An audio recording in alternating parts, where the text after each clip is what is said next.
Hi, everybody. My name is Maria Carmo. Today we are on Lovelace Academy channel, and I brought Micky to talk to you today. How are you doing, Micky? I'm really good, thank you, Maria. How are you? I'm good. Weather is good, so everything is good when the sun is shining, isn't it?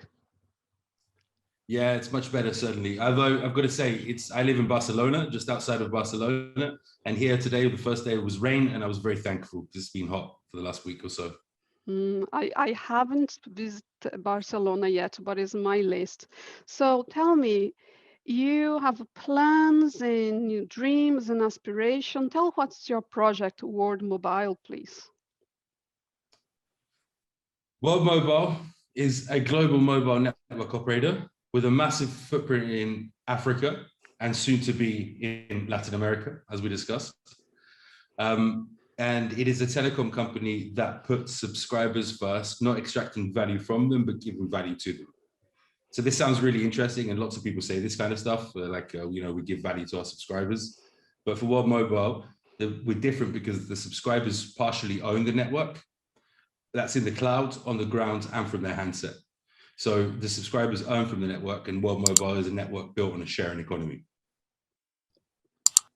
When you say we own it, like the shareholder own it, what do you mean? What is the action that you took in your project that when I'm paying for your token, buying your token, and become part of it? Because in the real world today, I just have to get a service, but the service belongs to somebody else. I'm paying forever for a service that's not even good. How do you do it in blockchain? How you do it your project where everybody has a piece of the entire project? There's three parts to there's more than three parts, but if I try to simplify stuff, there's three parts to what we're doing. Let's go on the first part. Let's go on the sharing economy. So let's look at this as a business to business opportunity. So in everywhere in the world, you have entrepreneurs, you have business people. It doesn't matter if they have infrastructure or not, they're still business people with livestock, with crops, with fishing boats, with pubs, with shops, with all different types of things. And humans are humans, and usually we're pretty good at making business and surviving and learning how to fend for ourselves and creating opportunities. So in Africa, it's no different. So what we've done is we have brought over a telecommunications business model, but much like Uber, much like Airbnb, and much like other sharing economies, where we're actually saying, okay, look, you host the equipment, we'll buy the license, you can essentially rent our license and take a fee from that, rewards, and you can earn. Whereas before, you'd have to pay hundreds of thousands or potentially millions or potentially hundreds of millions of dollars in order to be able to become in the telecoms market, which is $3 trillion. And actually it can be expanded, and we'll talk about that later on. But typically, as a normal person, as a fisherman, as a shop owner, as a business person, this is not a market you could access before. So that's one, the sharing economy. And if you think about it, businesses do succeed in places where they're rural, because humans are good at looking after stuff that they value. When you value something and it makes you money and you earn from it, you look after it even more because it's a necessity and it pays for the school, it pays for the food, it pays for everything. So that's the kind of emotional attachment that we've made to this. And as a telecom company, it's also something that telecom companies don't do. They don't share. So now let's talk about the next part. So services. When you say you buy a service from the telecom operator and they own it, it's not just the service that they own. They also share your pictures. They also share your data. They know who the friends are from your contacts list. They know what we type even before we send it across the internet. I'm not saying necessarily that they use that information, but I am telling you that 100% they have that information. So that's something different about the World Mobile Network as well. The World Mobile Network, you own your own data. It's self-data governance. We don't want your data. We'd like to take a transaction from every action that you have on the network to be able to push back into the network to make the sharing economy work. But we don't want to take your digital data. It's the same as your physical self. It's the same as your presence. We don't want to take that and then shift it. So typically what's happened is subscribers in the quest for connectivity have signed away their life to a telecom company and shared all of their information. Now the telecom company doesn't make so much money anymore, which will be the third part of the network that I'm talking about, because the markets are saturated. So there's 1,000 telecom operators that are serving me, you, everybody else that's connected, but there's nobody serving the people that aren't. And this is the third part. Why is nobody serving those people? They really want to serve those people. Believe me, the telecom operators are hungry to be able to go out there and get those customers online and create extra revenues for their shareholders. The difference between us and them is not only the sharing economy, not only self-data governance, which operates via digital ID on the blockchain, but the difference truly between us and them is the fact that we use alternative spectrums, the fact that we don't use, for example, you connect to 3G, you connect to 4G, you connect to 5G now. You're paying to connect to that. The operator has to pay to connect to that spectrum. If you connect to Wi-Fi now, you're not paying. It's an unlicensed spectrum. So what we've done is we've gone a different way about building it. So 20 years ago, when these spectrums were invented and the whole policies were in place, the GSM became an association and broke away from the International Telecommunications Union and cooperating with them. This is when it all changed. This is when the innovation got stifled. This is when companies, big telecom companies, big high-tech companies ended up buying out all the small guys who were innovating. And slowly, they bought all of the small guys and girls, excuse me, and these small companies, and they stopped all the innovation. And now there's 4 or 5 big players in the market. And those 4 or 5 big players, they're not really interested in taking the space further at a rapid pace. They're just interested in selling to the 4 billion people that are connected. We are different. We want to go out there and run our business model to the people who are not connected first. We see this as the biggest opportunity, and also as an opportunity that lets us do good whilst making something sustainable and a network that can grow. So we use that by using alternative spectrums. We built the same mobile network as they have built, but there's no turnkey solution for this yet. You can't buy this from, there's no package. This has been so far 3-4 years our own experiment. The minute that we realized this was no longer an experiment, we connected 30,000, 40,000 students to universities in Dar es Salaam. We connected smart villages, and then we started to see, okay, this can go, this can scale, this is possible. And then we started to look at what Facebook, Microsoft, Google, other huge tech companies were doing. And it confirms, we affirmed our beliefs and our thoughts. We can actually go out there and change the world by buying off-the-shelf equipment, and all we've got to do is piece it together. So that's what we're doing now. Buying the licenses, we've got those, deploying the equipment that we've learned how to deploy so far, piecing it together and taking it to scale. It's, we've had a network, like I said, with a maximum concurrency, which is the amount of people on there of about 50,000 people. But we know we can take that 20, 30 times bigger, at least. And that's what we're going to do in Zanzibar. And once we can take it 20 or 30 times bigger, we've then got to fine-tune the sharing economy to make sure that works. But then 30 or 40 or 50 or 60 or 100 times bigger is really possible. I see. And as you are in the marketing and you're really innovating in what you do, we see that the bigger companies, they need these towers, they need infrastructure to be there. What do you need? Let's say you came for a city that has no internet connection. How you build out of yourselves and how you serve these people? Because I got loads of the questions on my videos and some of my social media, people saying, how Cardano gonna empower people that has not even a phone? But they don't realize that we, from a Tala Prisma, we can have IDs and cards, right? So the person don't necessarily need to have a phone. A card will, improve their lives. And how do you do it? How is your relationship with the tech you have, with the people's phone, with the people's computer? How is that? How does it work? So this is the number one question everybody's asking is, how do you connect the unconnected? How do you deliver? Again, I'll lean back on Facebook. I'll lean back on Microsoft. I'll lean back on Google. They've spent many years and billions of dollars building technology from existing technology to go out there and connect the unconnected.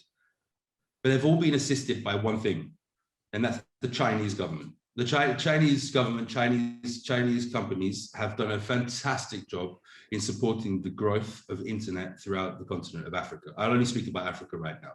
They've laid down fiber everywhere. The problem is the companies out there they're not building the last mile because there's nobody to build the last mile for, or so they think. If you take the fiber and you plug it into something different than the existing mobile network operator's legacy, and you plug it into, let's say, free space optics. Free space optics stands on a tower, it's line to line, it goes 12 kilometers in distance approximately without degrading, and it can shoot around 20 to 25 gigabytes per second down the line. So that means if I can find fiber, I put a tower up in the air, I can go from one point to the other point, shooting internet back and forth, and eventually terminating over the fiber, which goes over to the sea usually, and then over to a big backbone somewhere, and then I get my backhaul. So, but that's no different, that part of the network, where you pick up the fiber, they pick up that fiber and they plug that fiber into 4G or into 3G. We pick up that fiber, we plug it into free space optics. And now you've got a fraction of the cost, the same kind of delivery of speed, but in a much more efficient way, energy efficient way. But then it rains. So now you've got to, if you have free space optics and it rains, you've got to have a backup solution. So then your backup solution is TV white space. So then you build a TV white space connection around these areas, which has 25 to 30 kilometers of radius. And anyone within that region is able to pick up. So what we're doing isn't actually that genius. What we're doing is we're taking the risk. And that's what we've been doing for the last 3-4 years. And venture capitals and mobile network operators, they don't want to take the risk because they don't see outside of their own box. They're stuck in their own box. They're stuck with technology that was 10, 15, 20 years ago. We're taking the risk because we've seen that, you know, the new markets are here, not just for us, but for everybody. If we can connect the half of the world that's not connected, or just make a small impact, you know, 10% of that half the world, then we can change our lives. The impact of connectivity won't just change for the people on the ground. Yes, it will increase their fortunes. Yes, it will increase their education. But as a planet, as a global village, that global village that everybody talks about doesn't exist yet. It's just half a global village. And the internet has the chance to make it for everybody. So to come back to your question, how do we do it? We do it really easy. It's all been done before. We pick up fiber, we plug fiber into one of our towers, we strategically place a tower, we stick some technology on the top, we pick it up over here, we deliver it via a Wi-Fi hotspot. In the village itself, that Wi-Fi hotspot can be extended by the villagers with very cheap devices. So would you like me to discuss the Wi-Fi hotspot, what it is? It's the air node. Sure. I'm here because it's So very interesting and innovative, and I'm pretty sure lots of people will love to hear it from you. So the piece that picks up this alternative spectrum that actually you and I can use on our cell phones is the air node. The air node is made up of some really simple devices. We didn't invent anything here, only the software that runs the air nodes. It's an oversized solar panel. On top of underneath the solar panel, there's a street light, because you may assume that there's street lights, like we have infrastructure, but sometimes in rural Africa, as there is in rural Latin America, there is no street light. So it's a bonus that comes with it that actually really helps people. Underneath the street light, there's a wireless access point. This wireless access point is a box. It's bought from Cisco, Ubiquiti, Motorola, Ruckus, any device. It's agnostic. Underneath that is a transcoder, transponder, and a Raspberry Pi. That picks up the signal that's coming in, converts it to the wireless access point. Underneath that is our batteries, so that when the sun has gone down, people can still use the internet, people can still use the streetlights, and people can also charge their phones. And even commercial businesses can take wires back to the business and keep the businesses illuminated. So that's all in one device. This one device at scale costs around $5,000. But the opportunity of the sharing economy doesn't stop there. So somebody will own that device in the village. Initially, it will be us, but afterwards, we would like the farmers, or we would like some business entrepreneur to take that device. But the rest of the people in the village have a chance to enter into the sharing economy by smaller devices. So not everybody can afford a $5,000 device. Although the $5,000 device does a positive return of investment within 1.5 to 2 years, still it's a lot of money. So what we have is smaller devices too that pick up the signal from this device and then push that signal another 300 to 400 meters. So other houses next to the major device can start to connect to the mesh network. Now, there is a limitation because the technology is limited. So you can't go so many hops through wireless devices before voice starts to break down, and you have latency and jitter and all different types of problems, and the internet connection gets worse. But the beautiful thing about what we're doing, and one of my absolute core values and principles, is we don't invent anything. I don't want to invent anything. So as technology gets better, it means the Wi-Fi people, the people that create these devices, Cisco, Ubiquiti, Alcatel, whoever it may be, they're making better inventions. All I'm focusing on is making the sharing economy work, and focusing on putting connectivity where it's really needed. And then eventually the villagers themselves, the people in the towns, the entrepreneurs, the node operators, they'll be able to stick any device they want onto their pole, right? They'll be able to upgrade it themselves, the wireless access point. And the Raspberry Pi, the device that is called the World Mobile Chain, will connect any device to the chain and allow them to meter it, allow them to serve their customers. So when somebody's now on this air node, so now the air node's in the village. So let's assume that there's a local business owns it, and then a few other people have spread the connection around, and you've got probably within a 1 kilometer range, you've got a pretty good signal for everybody there, which is pretty cool, because in most villages, they have to walk anywhere between 4 to 7 kilometers usually to go and get a signal. So now the person's got the internet. So they have devices. They have, we saw in the villages that we went to, around 50% of the people have devices. So they come out, they connect. They can connect because it's Wi-Fi. There's no special need for anything else. They plug in the code. As they connect to the device themselves, they get an over-the-air application drop. So this will then drop the World Mobile app onto their telephone. The minute that they've downloaded the World Mobile application, they've now opened a new world for themselves. They create the account. They create a self-governed digital ID built on a Teleprism. They then, once they've got their self-dated digital ID, they've then got a telephone number. Once they've got a telephone number, they've then got an account, which is a wallet that they can receive and send from. And all of this, they don't actually need credit to do so. We handle reverse billing in order for them to have the very basics that they may need. That also includes emergency alerts, messages that they can send across the network and outside of the network.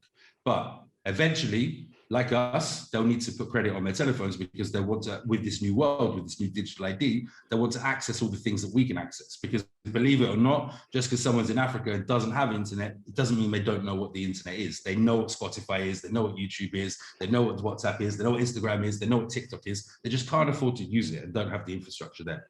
So now they've got digital ID, now they've got a wallet.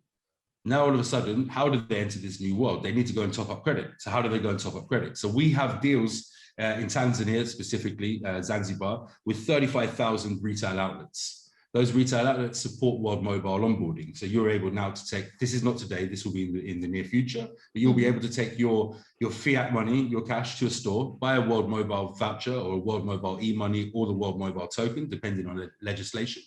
And I think you just saw now Tanzania is becoming very accepting of cryptocurrency, which is great for us. Fantastic news. So you'll be able to go on, you'll be able to onboard yourself. Once you onboard yourself, this is when actually the new world becomes useful. So right now, I don't know if this is the same problem in Brazil, as an example, but right now in Tanzania, the penetration of MasterCard and Visa just doesn't exist. It's very little. Only the richest of the rich have it, or only the people that are living in the towns or cities have it. Maybe. Why do you need MasterCard and Visa if you have internet? You don't need those crazy fees, right? But you might not even be able to get MasterCard or Visa, because even with a digital ID, it doesn't mean you've got a passport. It doesn't mean you've got a digital ID that will be accepted by MasterCard or Visa. So you've still got to build up your profile. You've still got to create something that MasterCard or Visa would accept. So we've decided to completely skip that generation, right? By allowing people a marketplace where they can enter. And it's the World Mobile Marketplace, but it's not all full of World Mobile products. We eventually hope that companies and merchants and our customers on the network, all these different services, but the different services will be able to be paid for in a stable coin or in a World Mobile token or in a currency that the country accepts. So actually, if you're looking at it from a philosophical perspective, Africa, it's not just Africa, it's the rest of the world too. But let's talk about Africa now, because that's where our major focus is. Sub-Saharan Africa, although it's been left offline, everything's going to change. And eventually it's going to be us that are jealous, that are lagging behind, because this is going to be a mobile network that is cheaper. This is going to be a mobile network that is faster, that is more efficient, that has more environmental benefits, that renewable energy, carbon footprint. This is going to become a mobile network that gives people privacy, gives people self-data governance, that puts the power back where it's meant to be. Now, we don't have that. We don't have that at all. Every call that we have, Zoom is a free service. Why is it a free service? Google's a free service. Why is it a free service, right? It's a free service because on the back end, they're monetizing our data. No, it's okay, but it's not okay. We think it's okay because that's the concept that's been sold to us. Your privacy, your freedom should never be exchanged for a service. So World Mobile is, it starts in the village, it starts being quite cool, but actually, really, it starts as a reboot of the entire system. And if we get it right in Zanzibar and we get it right in Tanzania, as crazy as and as hot as I look, as crazy as I sound, this can change everything for everybody, because actually everyone wants their own privacy. We just don't know it yet. Everybody wants economic freedom of choice. Everybody wants self-signal where they can go. Everybody wants to have a better environment. Even if we don't know it, that's what we need. So World Mobile represents that. I feel so happy, like my head is blowing, because there's so many news that you're going to bring to people. They don't even know, because internet, we who have internet at home 24 hours, 7 days a week, we take it for granted.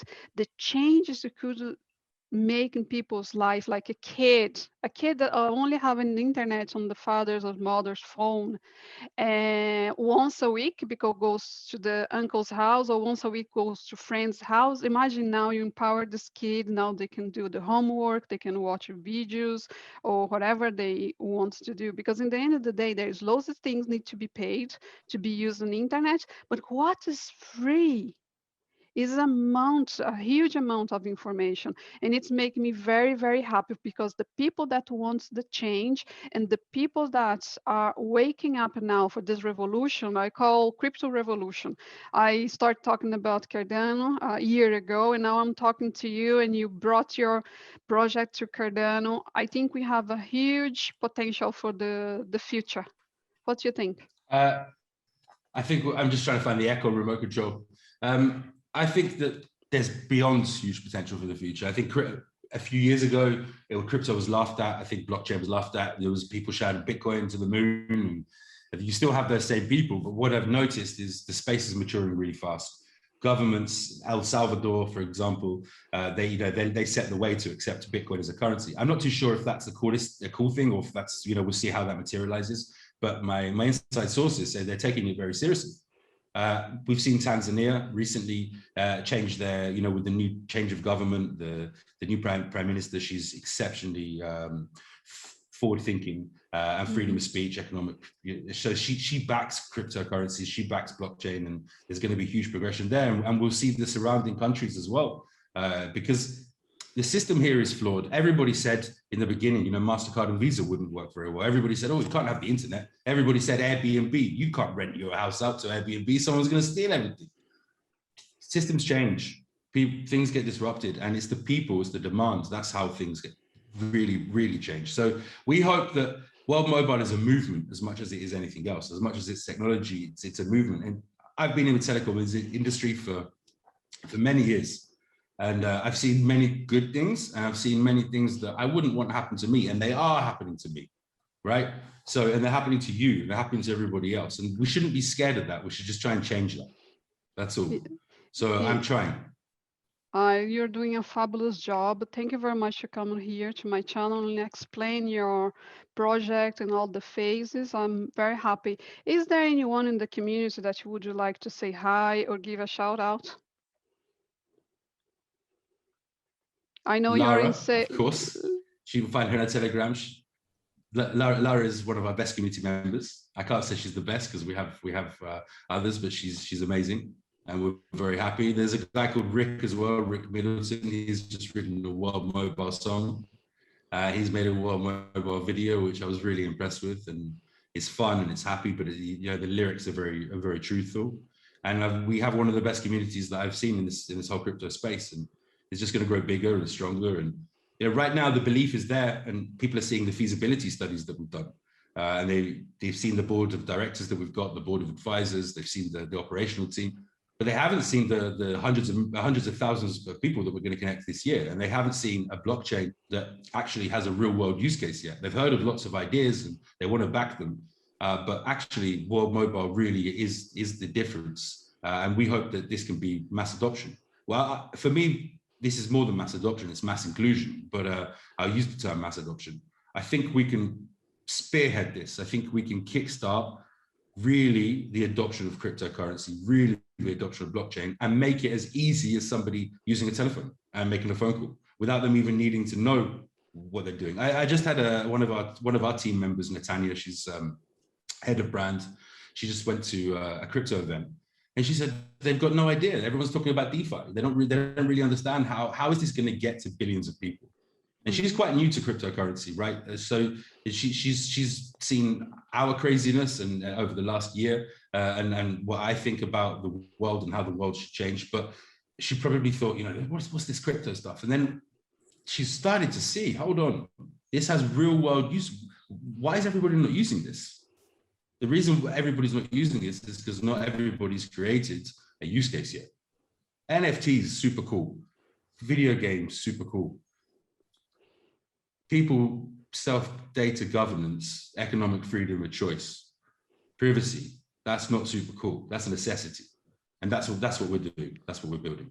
Something that's necessary, something that I want, something that you want, something that everybody needs to protect ourselves, gain back our dignity, gain back our pride, get back our human rights. This is what we need to do. But it starts with connecting people. It starts with connecting people the right way. It starts with setting the right consensus. It starts with working with the right people like UtxOs and Charles Hoskinson, John O'Connor.